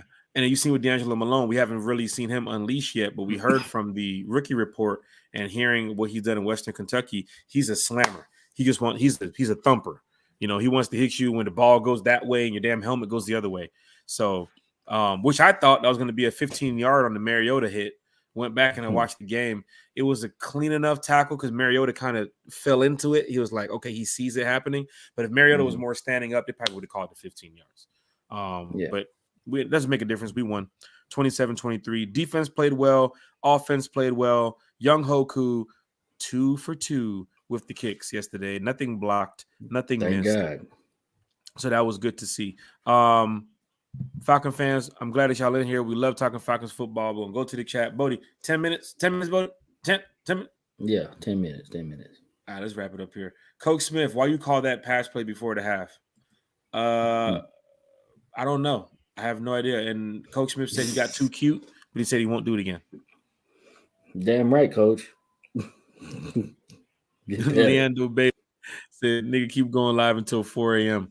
Hey, I wish, man, them draft days are over. Them 5-hour shows are over, my friend. Zantega said, what's up, fam? Zantega. What's cracking? We're still waiting. I ordered the stuff. We're still waiting to come back. Hopefully we can get Boo Man on here Wednesday. It should be in here, and then we'll get shipped the stuff out to you, bro. Zantega is far, far away, but hopefully we can get him to come to a game soon. So that way we can link up with Zantega. We linked up with a lot of people this weekend, Bodie. that is big fans of One Time for the Fans. So once again, shout out to everybody who's Shout out to supporting us. y'all, man. Shout out We're to y'all. we're a positive podcast. We want to uplift the fan base. You know, we joke and we talk a little trash here and there, but we don't bash the players. All We we don't want to bash the win. team. All we want to do is win. want to be at the Super Bowl's parade. Yeah. At the end of the day. Yeah. Okay. Deshaun said the Falcons ain't playing with no team. They're smelling domination right now. Play at your own risk. Yeet. So here's the thing about the Falcons when it comes to the domination. You have to dominate at least a couple games this season. You lost the first two, but you could have had the wins. I understand the Rams game, but you could have beat the Saints. You just won this game 27-23. You're going to have a tough game on Sunday, regardless of how banged up the Browns team is looking right now. Myles Garrett just got into an accident, so I don't think he's going to be playing. Chubb is playing pretty good. There's no Watson. Denzel Ward is still out there. So there's a couple players for Cleveland. And you've seen what Cleveland has done. They're putting up 20-some points too. So it's going to be a good game. You have to come out there and dominate. And if there's going to be a game to dominate, do it at home against the Browns and whoop them up. Real deal, whoop them up. I know it's going to be tough to stop Chubb and them, but really, go in there and put up 31-17. Have a dominating win. I'm here to tell you, our run defense in Seattle was a little Swiss. It's a little Swiss cheese. We let Rashard Penny run through us, and I didn't like it. So we got to clean that up because we got two running backs that don't play no games coming in Atlanta. It's about to be real. Zantega said, pass rush. Where was it? We can't have this defensive performance against the Browns. Overall, remember, Zantega, now, look at your defense since the first 3 games. You have 7 sacks and 3 interceptions in the first 3 games, right? I think the Panthers were the first team or the last team on Sunday to have a sack or have a tackle for loss or some type of turnover. Falcons have 3 turnovers already. That was us last year. We was looking bad last year. But I think we're on pace to have more sacks than last season. I think we're on pace to probably have more interceptions as a team from last season, more tackle for losses for last season. And I also think we're on pace to win some more games too as well, because all you have to do is just find a way to dominate the game. That's what you haven't done yet. You know your offense is clicking. You know your defense can, get some 3 and outs. You're not getting blown out in these games. You lost to the Saints by 1. You lost to the Rams. You came back. You were down by 25, and you came back. You lost by, 4? Which we said there was different things that could have helped you win the game. Koo would have made that kick in the first half. It would have been 31-30 with those 12 seconds left to go at the half. Could have set up for a field goal. No, never know what could have happened. But you lost by 1 the first game. You lost by 4 the second game. And then you just won against the Seahawks. And now you got the Browns. So there's an opportunity here to get a dominating win. But you have to go 2-2 before you go down there and play Brady's sorry ass. Yeah, I will say to play devil's advocate to Zantega's comment. Pass rush, it does have to get more creative. I think we're actually blitzing. We're just getting fucking blocked. Okay, we're blitzing. They're just not getting there. Okay, I think they need to get a little more creative, do a little something, because last week we were getting our pass rushers blocked. We was getting, that's why we got told the fuck up last week, because we was blitzing, just wasn't getting home. It was predictable. You know what I'm saying? We just got to get better with that. They had that mentality though, but just get more creative. Is what going back watching the game, seeing some highlights, and I watched majority of the first half. You could have had 2 more sacks on Geno. Easily could have had 2 more sacks on Geno, but once again, timing. Half a second away. Going to the chat here before we wrap it up. My concern is secondary play. Casey has been getting burned every game, and that isn't good. Is that the scheme or just down year for him? So I heard it yesterday from the Falcon fans. I heard it from the folks in the groups. Casey Hayward's supposed to be our second lockdown corner outside of AJ. I'm going to go ahead and say, whatever's being called on defense is just not executing correctly. Scheme and based. Adjustments need to be made because the Lockett play, even the one play from the wide receiver who just got inside slant on Casey on that like 3rd and 7 or 4th and 7 when the Seahawks went for it. And I'm sitting there watching, damn, Casey, you supposed to be on that, man. The touchdown too as well. I'm like, how is this happening? Yeah. But let's not all blame Casey. All right. It was a team win yesterday. And I'm sure a veteran and experienced player like Casey himself knows, hey man, it's been a rough first 3 games. Not rough like, we need to go ahead and get him out of here. Just rough as in, fans are expecting more of the pass deflections, more of the lockdown situation. You want to make sure we don't give up too many touchdowns, yards at the catch. And you've seen a lot of situations where it's been on Casey's side. It's been near him. It's been over there by his target, by where he is. But let's not all just blame Casey. All right. Let's all just give it a couple more games. Let's see what's going on. He's here for a 2-year deal. But he is a veteran, and I saw him yesterday coaching AJ Terrell. They're over there talking on the sideline. They got the Microsoft tablet in the hand. I'm looking right at it. Yeah. And if AJ wants to be as great as the corner as everybody wants him to be, taking advice from Casey Hayward would be a smart thing. Because Casey Hayward's experienced. He's been in this league a long time. He's seen a lot of offenses. He's been in a lot of defense. He's been in a lot of war rooms. So I know it's been a lot for Casey Hayward recently, but, trust in the 53, trust that whatever Dean P sees wrong, they're in there like this today. They're in there with the remote like this. Mm-hmm. You don't think they see it? No, they see it. It ain't me, Ken, out there. I respect to Casey and everybody on the team, but coaching it like this. Today, tomorrow, and he's going to have to find a way. When they draw it up, how can we make Casey be more on that on that route? Ball hawking. Maybe it's the zone. A lot of plays that you run in practice just don't happen the same way you see in practice when it comes to game time. That's my point. You might have ran a play in practice with Casey's all over it. Oh, pick. Casey going crazy in that back room where nobody can see the facility behind the facility. Nobody can see it. But in the game time, you call that formation. It ain't the same shit you see, though. It ain't the same route. Yeah. So whatever he saw from DK Metcalf, it ain't the same route what Demir Bird ran in the scout room back there. But you got to understand how the play has to be ran. So let's just give Casey Hayward. He ain't Fabian Moreau.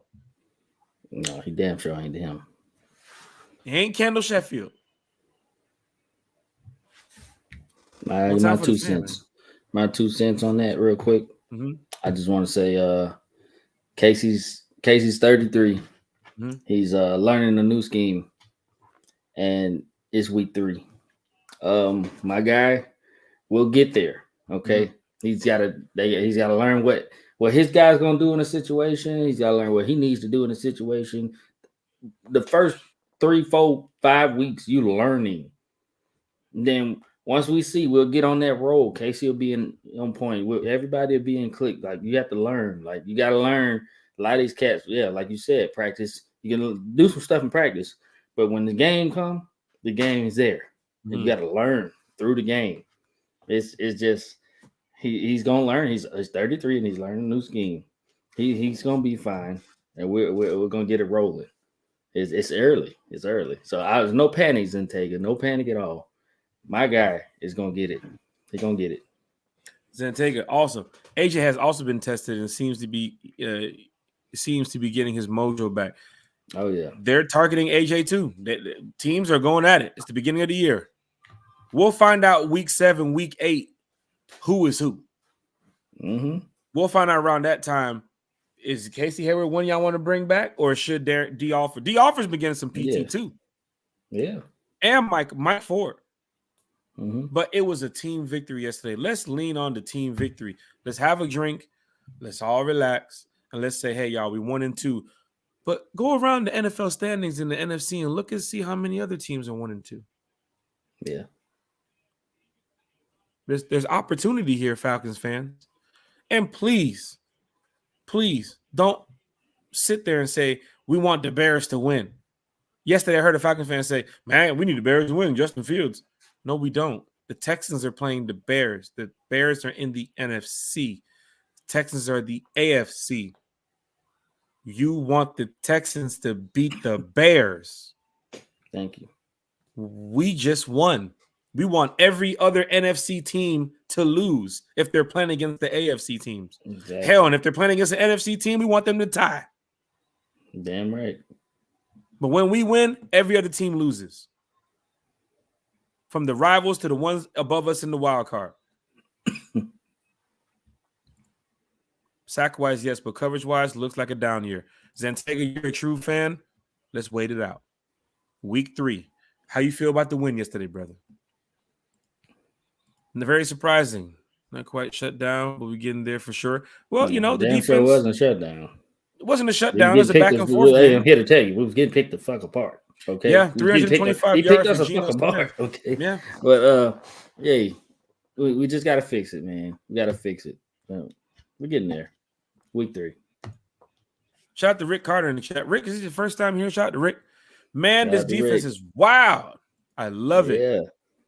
I love it. Shout out to Rick in the chat. First time in the chat. Looking good. I mean, we're looking good. We got our moments. I hear you, Zantega. He said he doesn't want to make Jacoby. He doesn't want our defense to make Jacoby look like Dan Marino next week. So I don't want that either. But we know Jacoby is capable. Let's go. The Journals of Awakening is in the chat. Shout out from the Journals of Awakening, host Benjamin. Shout out, y'all. Shout out Benjamin. We in here. London is our wild card. He was NFL ready. He was the most ready, if you ask me.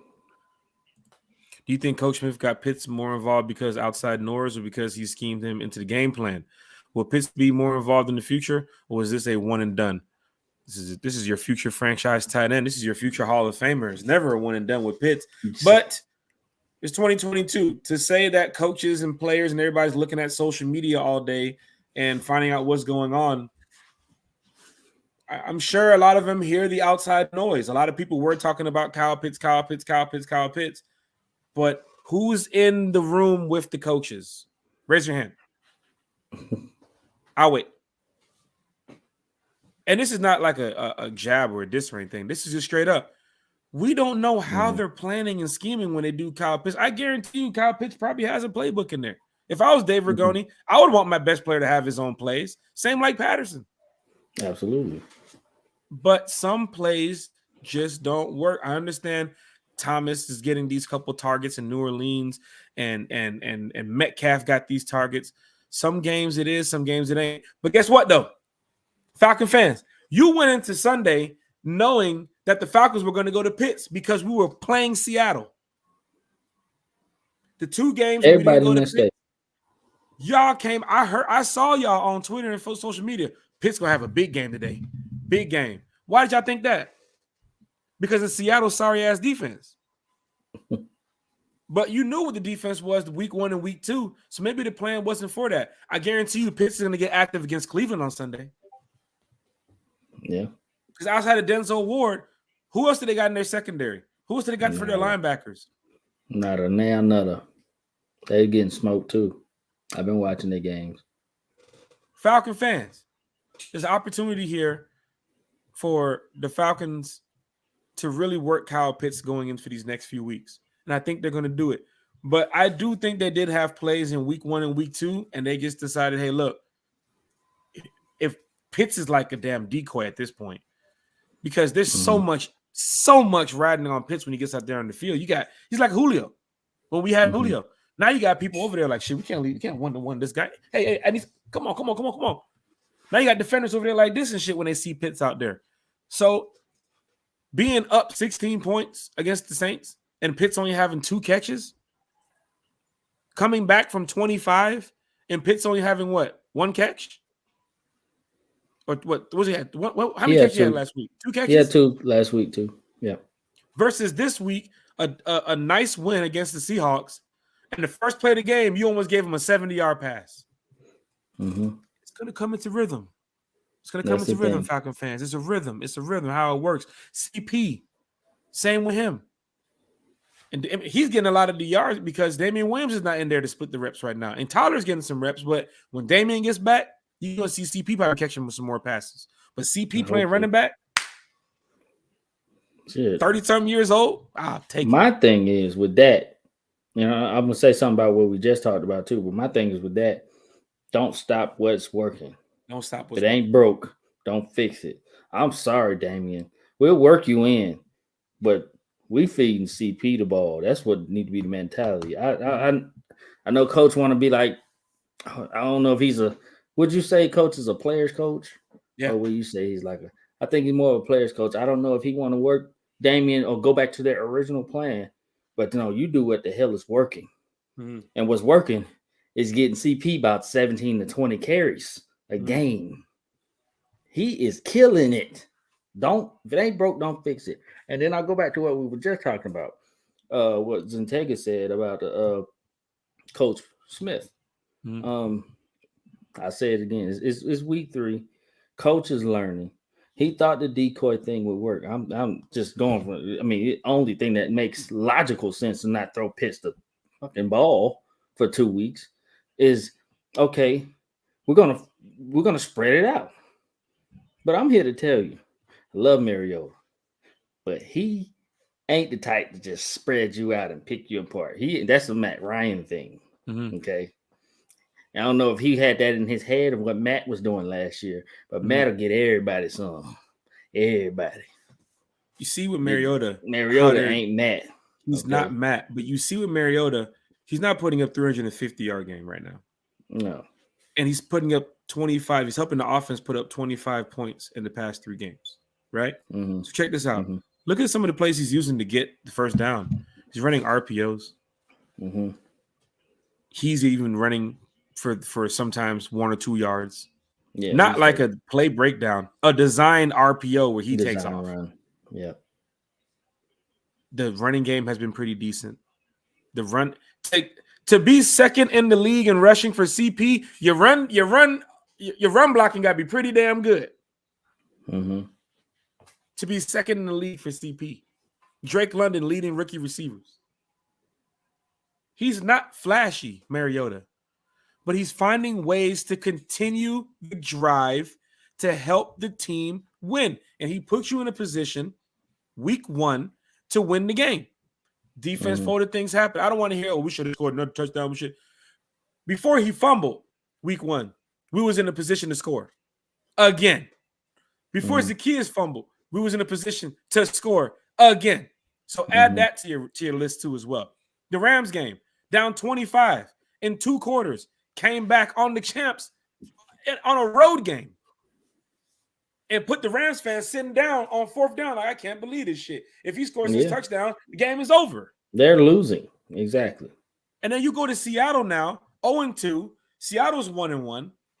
They just got their teeth kicked in by San Fran, who lost last night against Denver, who Denver lost to Seattle week 1. With Russell Wilson. Anything can happen, Falcon fans. Stop. I don't want to hear the negative talk. I hate hearing because I don't want to hear that shit. Yesterday, you saw a team that wanted to win, and they came out there. They fought hard to finish the game. It is what it is.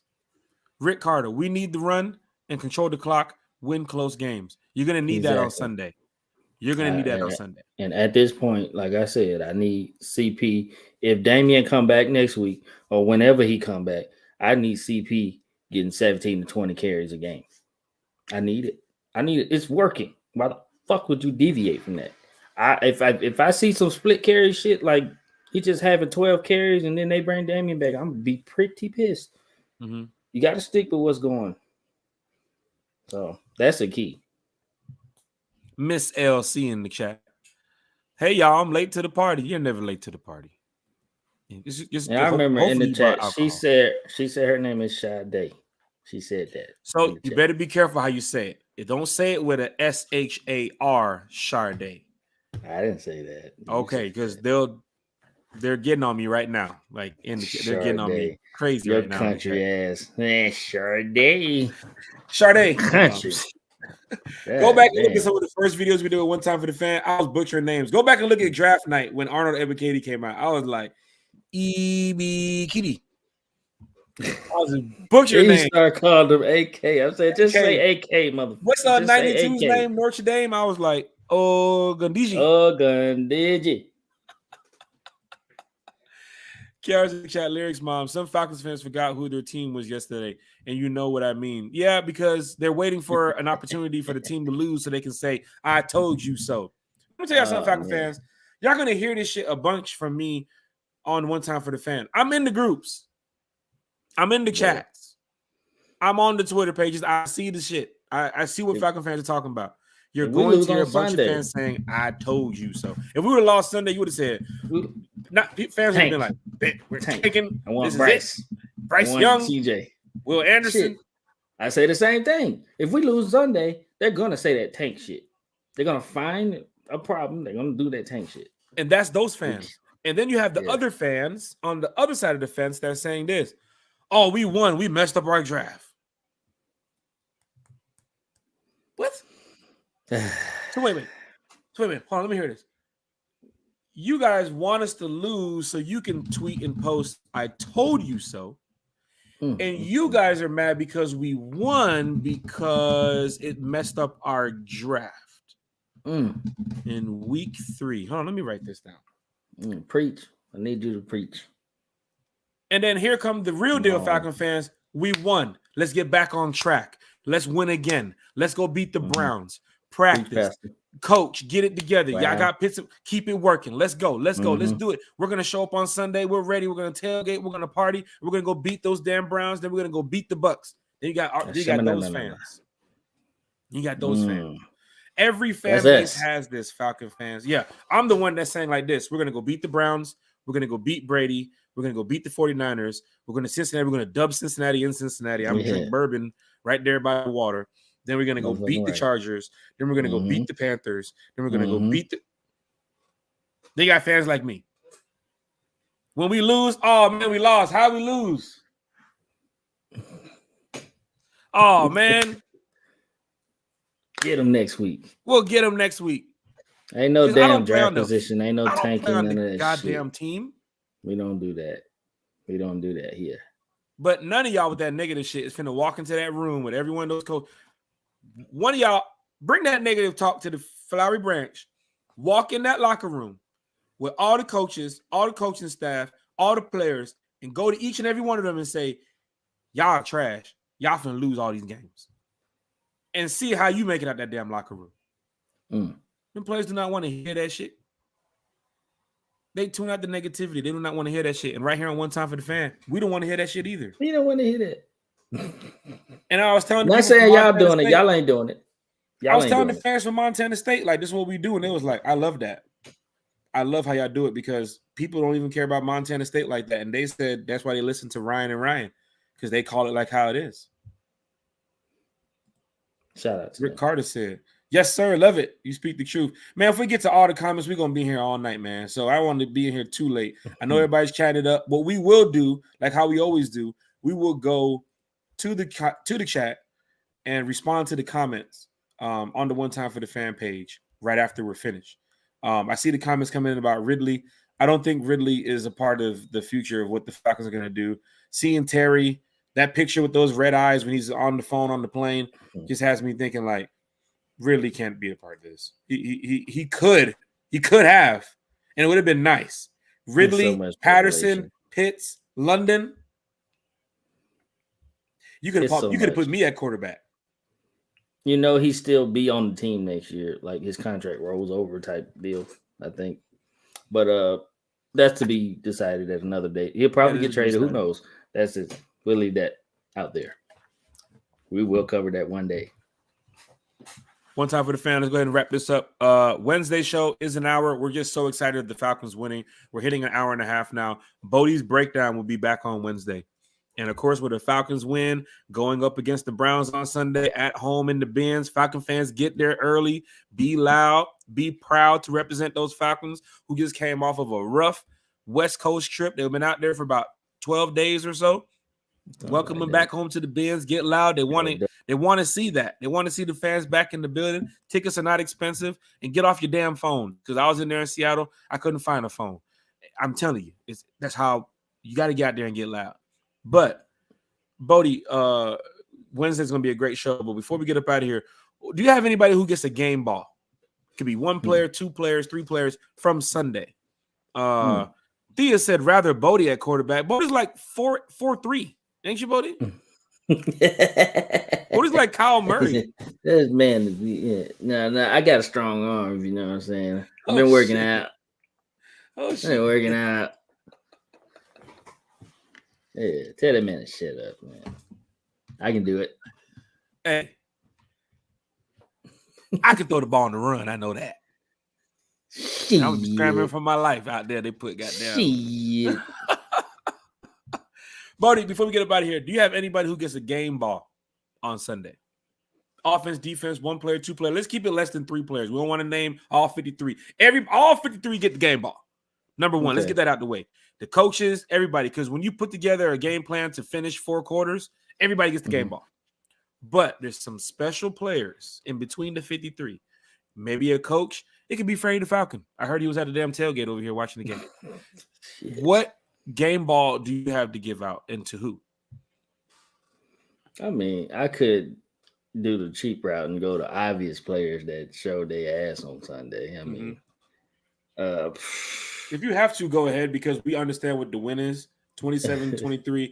It was a fight to the finish, but your game ball might be the same as mine because I got some players that you're gonna say. I'm gonna cop out. We've been on for a minute. I don't want to hold you guys anymore.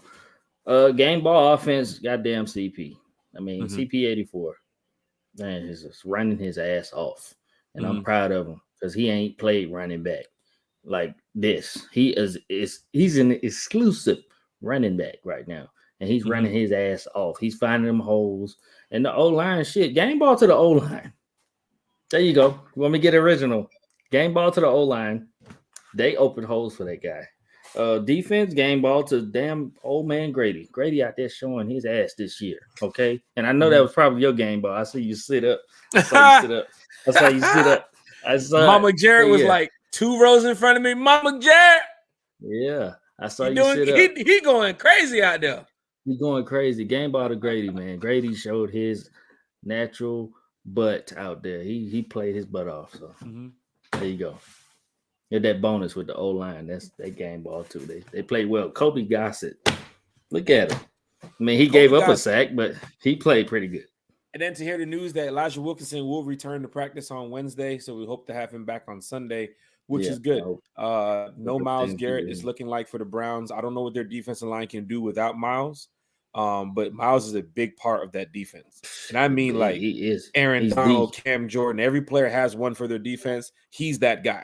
And if he can't go Sunday, that's a lot of opportunities for the Falcons to say, look, we can do this, this, and this, and finish 4 quarters and win this game. And get up out of here with a dub. Yes. Now, game ball. Game ball goes to Richie Grant. Richie Grant sealing the deal. Because once again, it could have been a blown coverage. I seen Lockett look like he's heading back to the ball when Geno launched it. All it takes is somebody not to be there and Lockett to be there. Yeah. So for Richie Grant to just be in the stride of just, shuffling. Okay, where's he going? All right, he's going over here. Oh, fuck, there goes Lockett. Thank you. Game ball goes to Richie Grant, sealing the deal. And of course, he did say A-Town. He was like, shout out A-Town. I think he was yelling something out on Instagram or something I heard afterwards. But shout out to Richie Grant. He gets the game ball. Another person who gets a game ball, Grady Jarrett. I'm glad to have Grady Jarrett back. We talked about this over the summer when the contract situation was going on. The Julio, the Matt move, the Calvin move. We need somebody here who's a fan favorite. Falcons. Thank you. And they kept Grady. And just seeing Grady, what he has done in the first 3 games, I'm proud of him. He obviously has been working hard this summer. He's been getting much. He looks faster, looks more leaner, looks more fit, looks just a monster when he was going after Geno Smith on Sunday. Even when he had the first couple sacks against Jameis, it was like he's just getting much better. And I'm glad to see Grady Jarrett. So Richie Grant, Grady Jarrett, Cordell Patterson does get my game ball. Yes, he will get another game ball from me. And Drake London. There you go. Drake London, man. I mean, from the Ricky report with Carlo Jimenez that we did a long time ago, and then seeing Drake play now the first 3 games, I'm like, this is a great pickup. And this is only him. This is a rookie. This is rookie Drake. So he's on pace to hit 1,000 yards. 1,000 yards. He's on pace to probably get 5 to 10 touchdowns.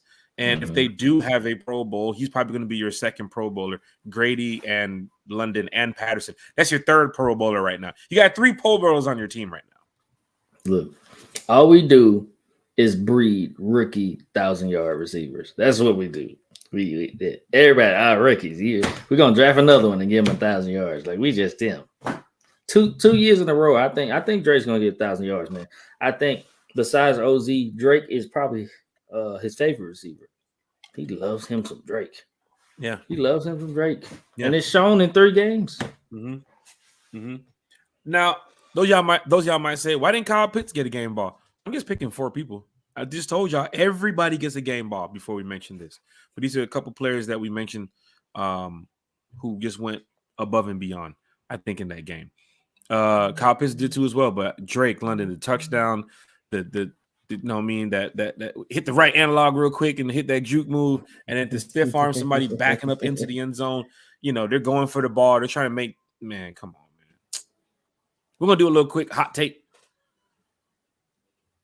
Little quick 2-minute drill down here in this chat. Buddy, you ready? Ready. Do it quickly. Just do it quickly. Lisa Shepard, did you see Richie Grant after the game? He was shouting A-Town. A-Town down. I saw that. That's what we want. Yep. That's what we want. Justin Newman, Myles Garrett is not playing next week because he was in a wreck. Yeah, he shouldn't play at all. He should not be playing. It's sorry to hear what happened. I'm glad he's okay. But we didn't wish for that, but we got to take advantage. Got to take advantage of it. Every player injuries happen. Next man up for them. Yep, that is true. Thea, Grady sack leader. Grady go crazy. Grady go crazy. God, Grady go crazy. Hashtag Grady go crazy. Put it on a t-shirt. Grady go crazy. Justin Newman, I'm very impressed with how we're doing now compared on last year. This is a rebuilding team, and we are doing damn good. A couple hot mess ups happen, but he'll look at Brady catching hell. I don't give a damn about Brady. Fuck Brady. But yes, we did have some mess ups and some mistakes. Some situations where we could have won the game. The first 2 games didn't happen. But there's still 14 games left? 14 games left. Yeah, 14 because 17. Yeah. Just keep it riding. Just keep it riding. Ride the wave. What Brody said earlier. If it's not broke, don't fix it. Keep going with what you know is best. Let's get another win on Sunday. Thank you. Going down here to Rick. ATL can shock the world. Not this year, but I like what I'm seeing. Shit. Shock the world would be winning the Super Bowl. Week 2. Yeah. Week 2, we shocked everybody who picked against us. I wish we would have won that game. I wouldn't be upset if they decided to keep him as long as he's ready. If he's not ready, he can go. Talking about Calvin You Ridley. must be talking about Ridley. Yeah. I'm not against keeping him. I'll say that. Adding him to this core, we're going to be nasty. Right. I trust in what Terry's doing right now. And if Terry will make the decision that, hey, he's a part of the core and they want him here, all right. But if not, I trust that he'll get something in return for Calvin. Yeah. Exactly, we will. It'll work out. Thea, the momentum is building stronger. Love it. Love it. It's a great win. We're going over here, going down. Keep scrolling. Everybody's chat. We're going to respond to everybody as soon as we're finished. Negative Falcon fans are the worst. Say it again. Sorry, man. That's so sorry to hear. Say it again. Dave is in the chat. Welcome. What is a joke some of these fans are. I don't give a damn about draft position. A lot of fans do, and they're talking about it right now. Did you see the Falcons losing against the Rams? They're 0-2, and we told you this. I'm trying to get Will Anderson. Whatever. You're going to get to the draft, and the Falcons will say, the Falcons have selected, I said it, left tackle Bobo Shinebo from University of Temple. And y'all going to sit there and say, but we had the 6th pick. Yeah, but Bobo Shinebo is the best tackle in the league, bro. He's the best tackle in D3. Shout out, Bobo. Oh, one time for the fan. Game-winning interception. Keep it going. Miss LC. I'm going to say Miss LC because I don't want to get it. I don't want to pronounce it wrong. She's going to hurt me. Biscuits and Grady. Put that Drake definitely proving all the doubters wrong. The ones who said it was a bad pick. F them. Yeah, F them. That's Terry for you right there. Terry picked the right guy, and I love it. Falcon fans, we talked about the Falcons Seahawks, gave a little bit of the breakdown, gave some stats, gave some numbers, gave some more thoughts about, how the Falcons won, why the Falcons won. And Wednesday, we'll talk about what they need to do. I said it right there. Sade. I said it right. I said it right before. Sade. I said it right before. You said, I don't know what you said. It was. Hey Siri. Yeah, put a note down. You need to write that next to Ogun Deji and Ebba Katie. Wait, Ogun Deji. No, you said number 92. One time for the fan, y'all. Look, we're gonna talk about it Wednesday. What the Falcons can do to beat the Browns, or what the Falcons need to do to beat the Browns. Are we improving? 1 and 2. Have we gotten better? Do we look better? Do we feel better right now going into this victory week against the Browns? Do the Browns scare you? We'll talk about that on Wednesday. Bodie's breakdown will also be here too as well. Can't wait to hear what Bodie has to say. We didn't get Bodie's breakdown last week. We're going to get Bodie's breakdown this week. It's going to be great. It's going to be fantastic. Can't wait to hear it. Falcon fans, tag a Falcons friend, tag a Falcons family. Let them know one time for the fan. That's what we're talking about. We're talking about Falcons football. We keep it real. We keep it uncut, but we got to give the facts. We got to bring the facts of what's going on. 1 and 2 Falcons. We're moving. We're moving in the right direction. It would really look good if you go in there and beat the Browns on Sunday. But we'll talk about that on Wednesday's show. We appreciate everybody who's been in here. Shout out to y'all, man. Forgot Pitts as a Pro Bowl. So you know how the NFL is going to do it. They ain't going to send 4 people from one team like that, especially if they don't make the playoffs. How fans are looking at it.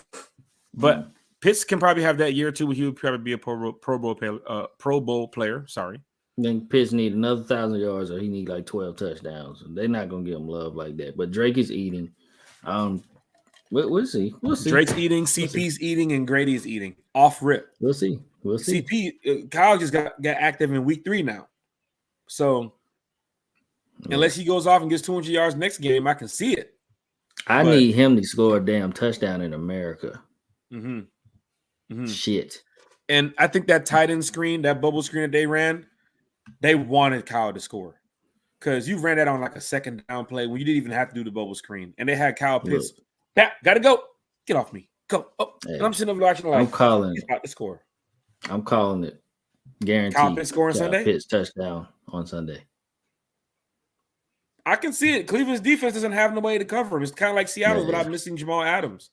If you're not going to get to Mariota, and now what teams are doing, and we're going to talk about this on Wednesday. God, I love talking about the Falcons.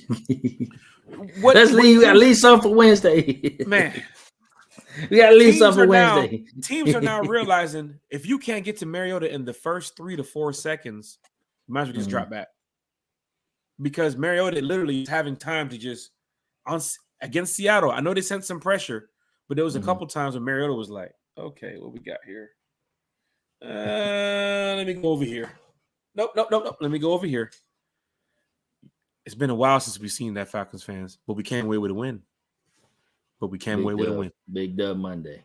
We rolling. Go huge, baby. Rick is in the chat. Lisa Shepard, let's go. Get Pitts a touchdown in the bins, and we will be there.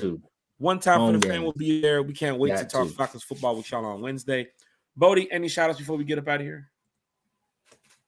Shout out God, not the dub eater. Shout out to the dub. I ain't doing that dub eater shit. I don't know how else to do a W, so I'm gonna just do it that way. Shout out to the Falcons. We got a dub, okay? This is a good start. Shout out to the progression. Shout out to the finish. Shout out to the fight.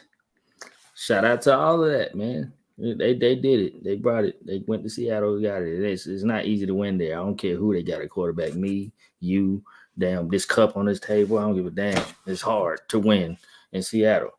So shout out to them. Shout out to everybody in the chat. Your first time here, welcome. Come back, man. We keep it positive. here. Rick Carter, welcome, man. Welcome. We love to see it, man. Shout out to Jack. Shout out to this platform, man. We're just trying to keep it positive, man. We're just trying to keep y'all hype and keep it positive. We ain't here talking down. We ain't here talking about nobody else show.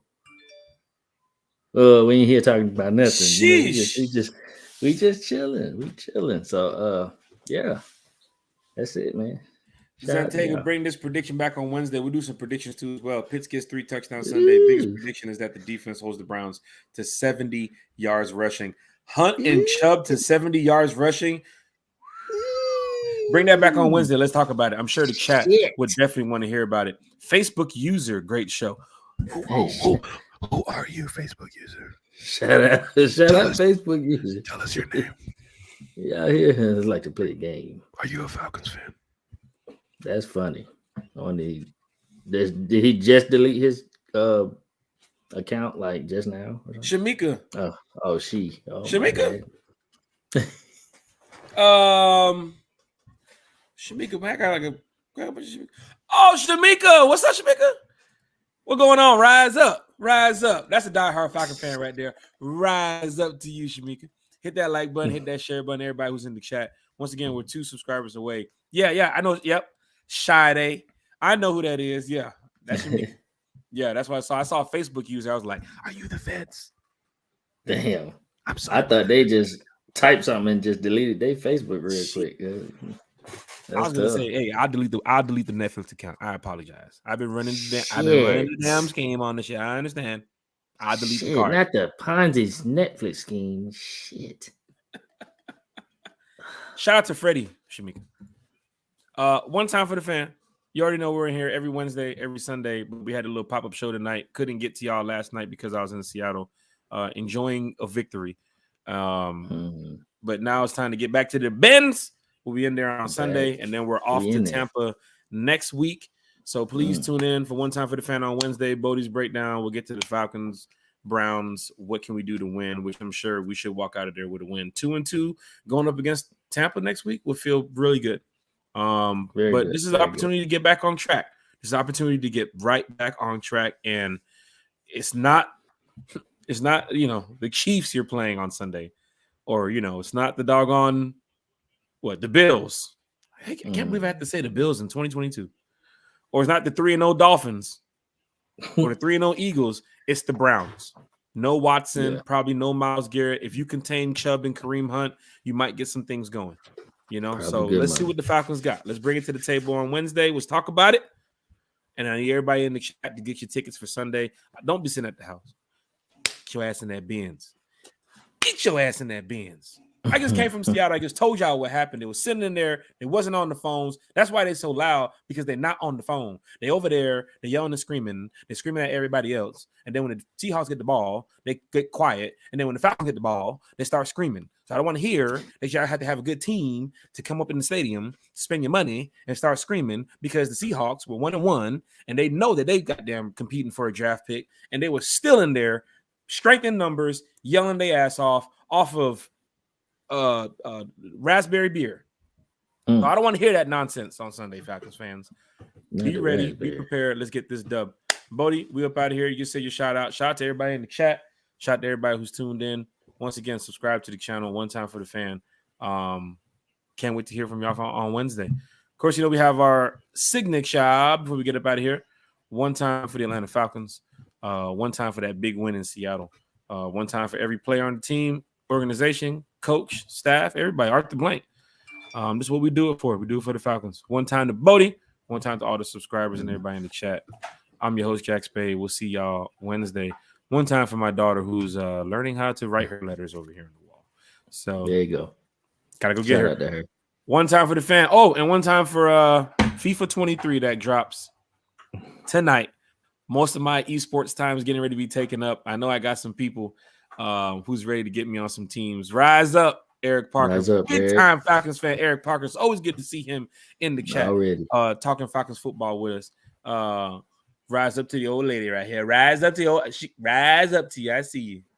And then yes, you said you need to rise up out that chair. Yeah, but yeah, it's going down. So now I have to go hit those FIFA groups.